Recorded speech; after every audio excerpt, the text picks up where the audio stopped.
as I've got you, can we get into some specifics about thread? What do you think are some common mistakes that people make when working with thread initially? I think the number one mistake that people do, they float an object and they forget. It's difficult to explain, but I see two type of magicians. Someone who floats something and it seems like really happening, like for real, is really floating it, and you enjoy it as an audience, and you feel like, wow, this is so amazing. You don't want to even know how it's done. You just enjoy that real magic.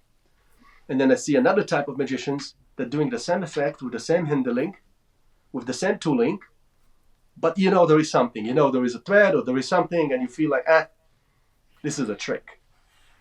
And the big difference is it's almost like the magician that doing it the best is the one who forgetting the thread and focusing on the magic. So the thread is not there. Yeah, you can see it, but you have to act like it's not there through your facial expressions, through your body expression. Everything you have to communicate that it's really floating.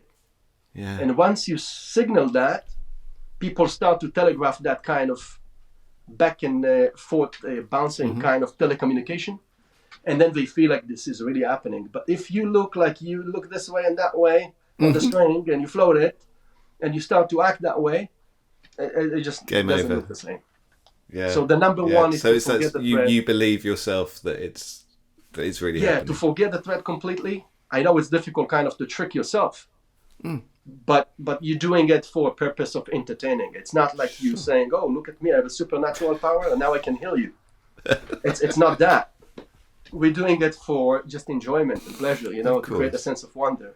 Yeah. So I think it's okay to lie to ourselves, to see that it's really floating and it's amazing for 1 second or 2 seconds.